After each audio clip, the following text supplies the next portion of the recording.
Hi! Magandang buhay! Hello guys! Nandito ako sa Amoy Waffles at it's mango milkshakes and Chinese fried chicken with matching chicken ni Kuya Joe. Ayan guys, dito sa amin yan sa Kanluran.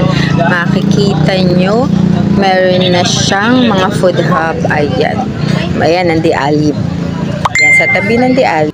Andito yung barangay at sa tapat makikita nyo itong food hub na to. Ayan, babalik tayo sa ating Amoy Waffles. Yung amoy niya, ang sarap talaga.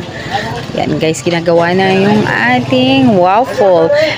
Ang flavor ko na gustuhan ay peanut butter. Ayan, pero meron siyang choices tin, wahap tin, thick. Yan, makikita nyo ng cream, peanut butter, iba't ibang flavor.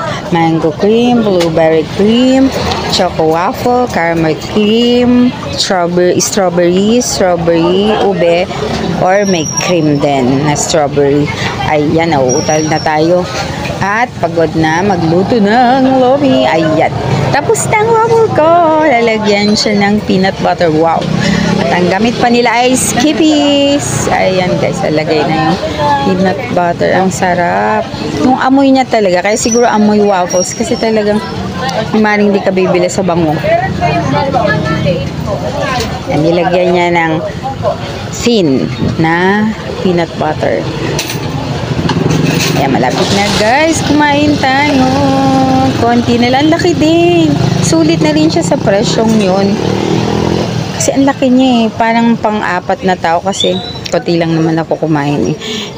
Yung matitira kasi bibigay ko sa anak ko. Iniintay ko. Alam kong kakain yan. At ayan.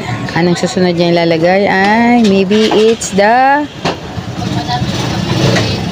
Ayan na. Kinukuha na niya.